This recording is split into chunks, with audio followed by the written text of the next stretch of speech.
Hello everyone, welcome to the digital learning platform.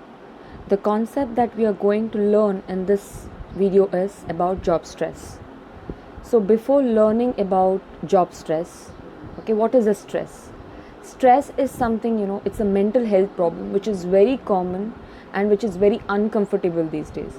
So stress generally means a feeling of being overwhelmed. It isn't a disease in itself. So what is job stress? Job stress is nothing but work related stress. So what is job stress?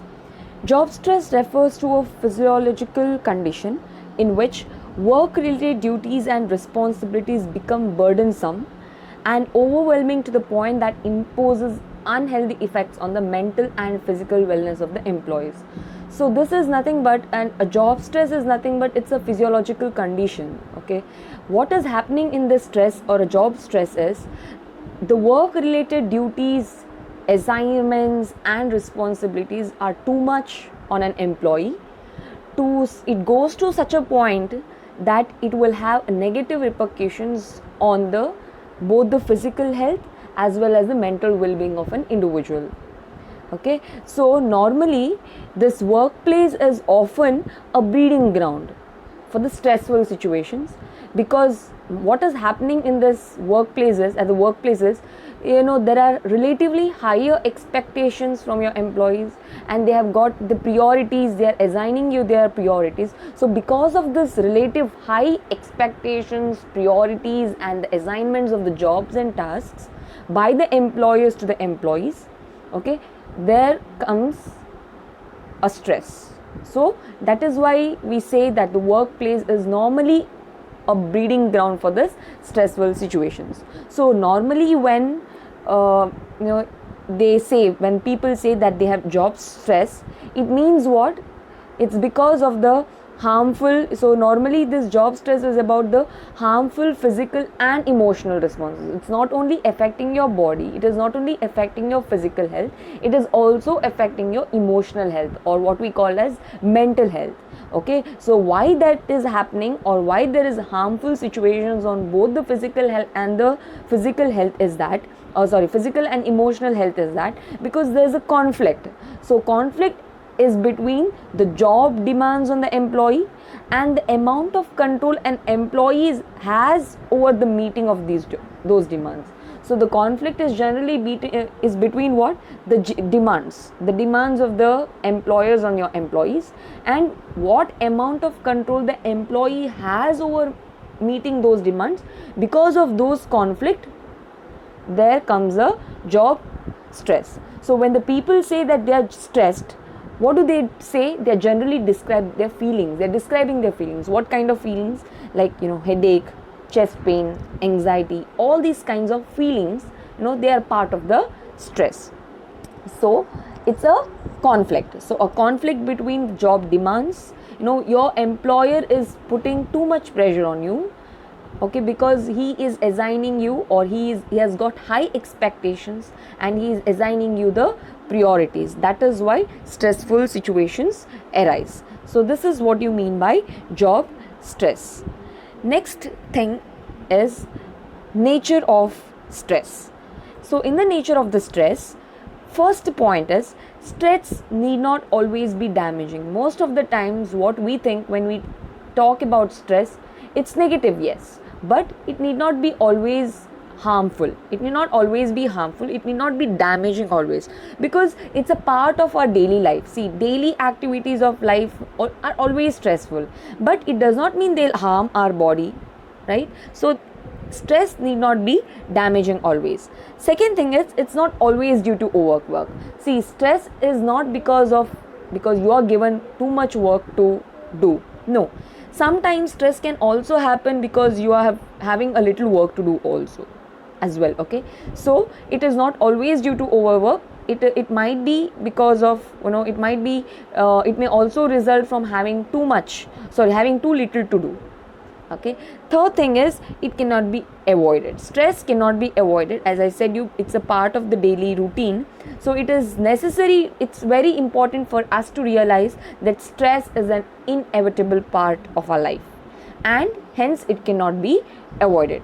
So what can be avoided is that the negative reactions to the stress. So as I said, stress is not negative, stress is not harmful, but the negative reactions to the stress, that can be avoided. If not avoided, it can be always dangerous and harmful. And the last feature is, or the nature is, body has limited capacity to response. Okay, so stress is normally because of body's biological response mechanism. Okay, so because of the biological response mechanism, the stress arises. Now see, the workplace makes a variety of demands on the people, and too much stress over a long period of time exhaust, okay, whatever the ability you have to cope up with the stress diminishes, or it becomes regressive, because you are too much stressed. There is a you're stressing on something over a long period of time, which is exhausting the ability to cope with the stress. That is why body has a limited capacity to respond, and that is why too much thinking on what cannot be avoided can lead to, or can result in, the exhaustion of the ability to cope up with the stresses. Okay, the next concept is eustress. Okay, what do you mean by, now we have heard of stress, what is stress? Now what is this eustress? So eustress is nothing but it's a beneficial stress, as they have said. So it's a beneficial stress. It's either psychological, either physical, biochemical, radiological, etc. So eustress, this was coined by endocrinologist Hans Sale. It consists of Greek prefix eu, which means good, that is eu, which means good, and stress, as it literally means, which means it's a good stress. So now what is this eustress? Eustress is nothing but, it refers to positive response one has to a stressor, but it depends on one's current feelings of control, your location and timing of the stressor. So eustress is a good stress, or it's a positive stress. So what does it indicate? It indicates a challenge. Now for example, a general example, and what I'm giving you is traveling.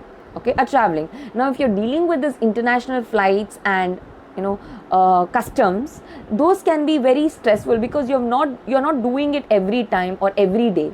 So dealing with the international flights and customs, it can be very stressful. But what will happen to the end result? The end result is worth the pain. Whatever the pain that you have taken in clearing your customs, okay, it's worth the pain.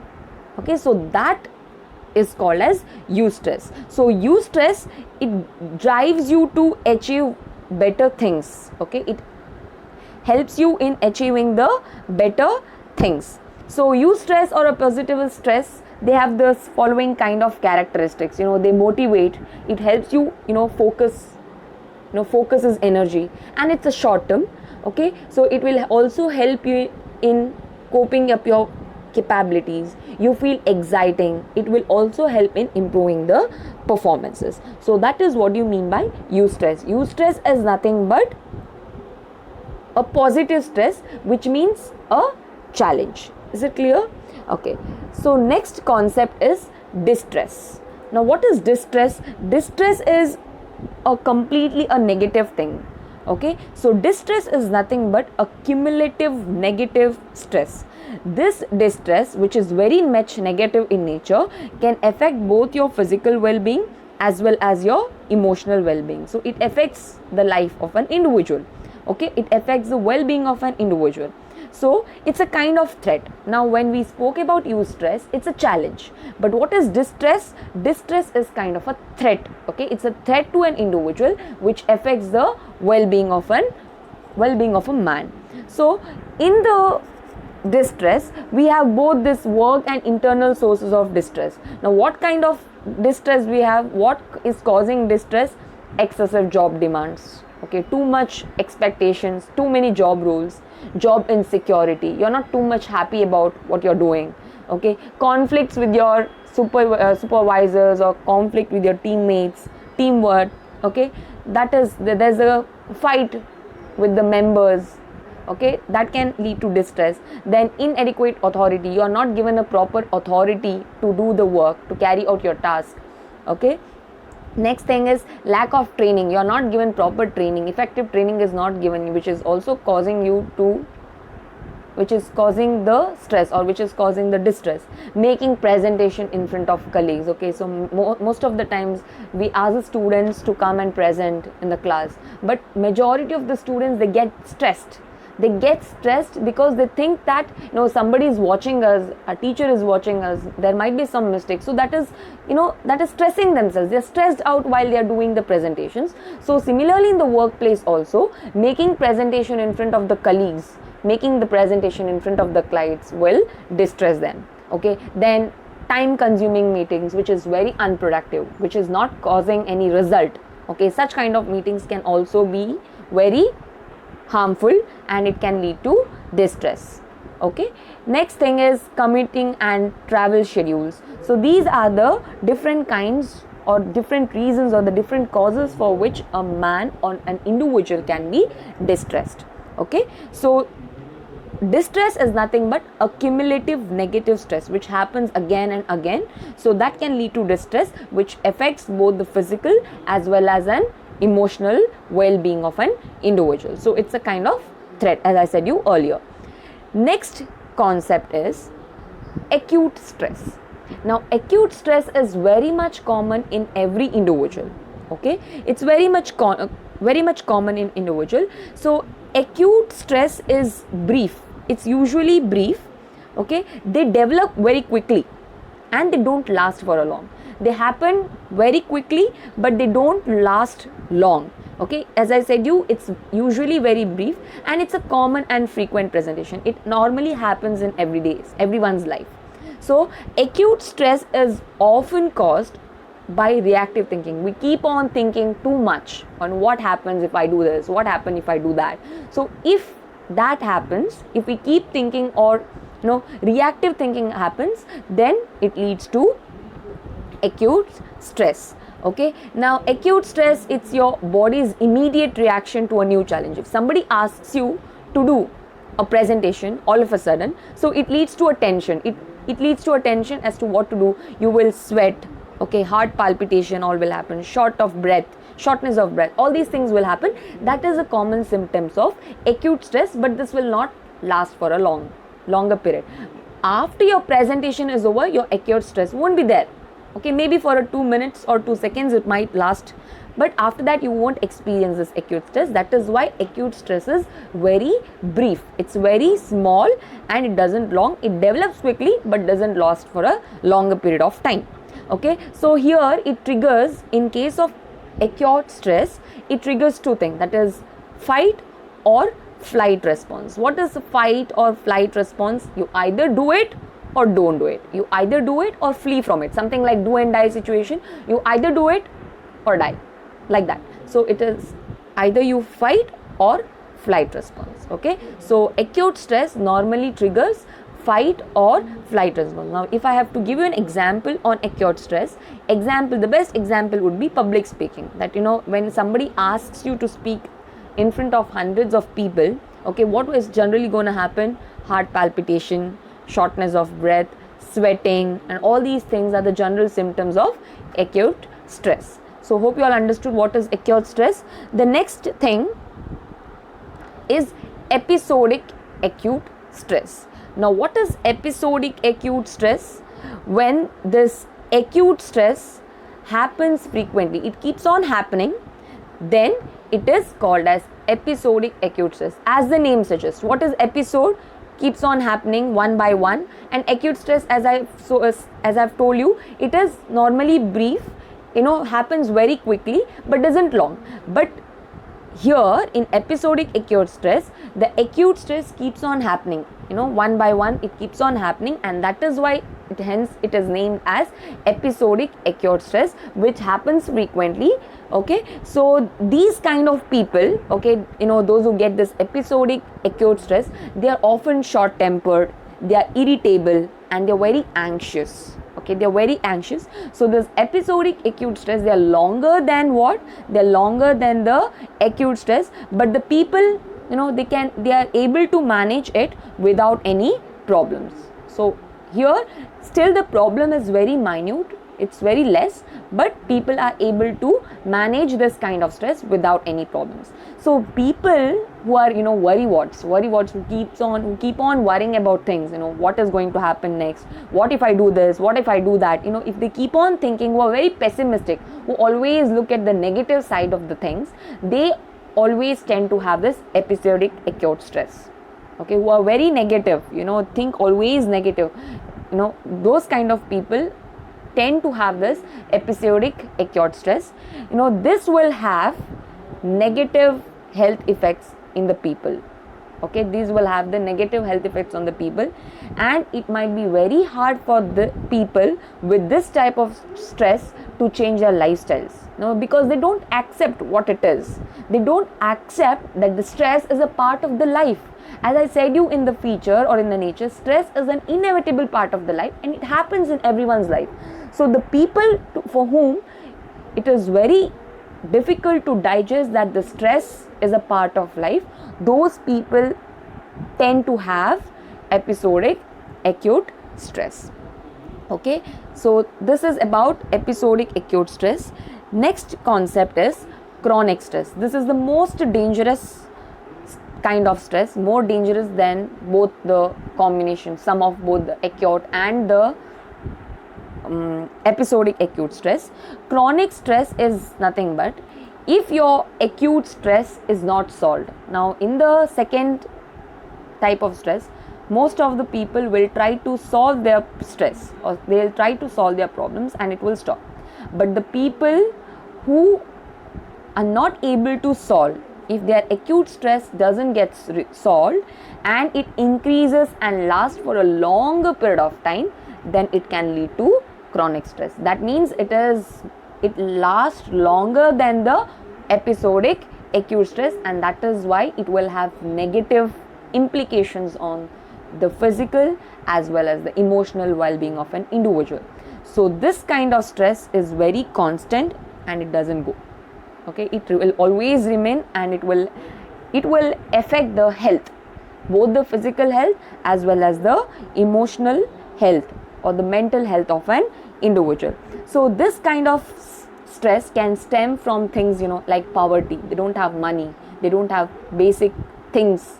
Okay, from such things chronic stress can happen. A dysfunctional family where the family is not happy, a divorced family, okay, thus an unhappy marriage, a bad job, okay, all these kinds of things can lead to a chronic stress. So a chronic stress can be detrimental to your health.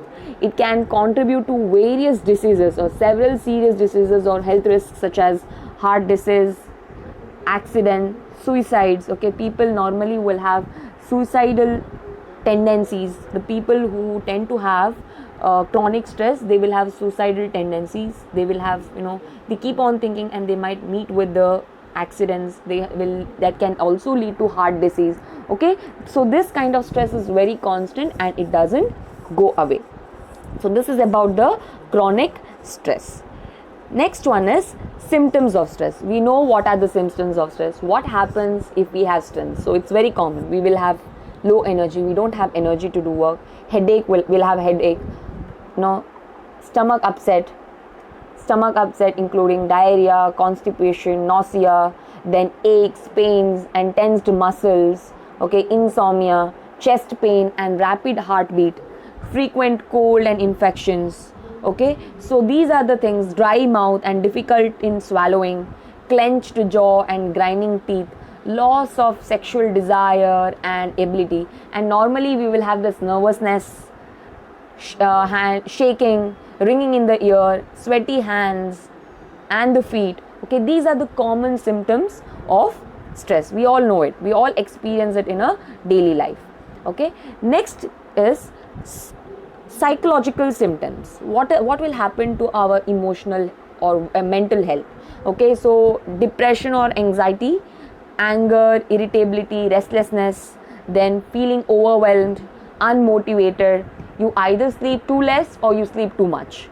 and racing thoughts, always worrying about things. These people are worrywarts. Okay, they are pessimistic, and that is why they keep on racing with their thoughts, and their worries are always constant. They make bad decisions. Okay, they make bad decisions, and they will have the problems with their memory or concentration.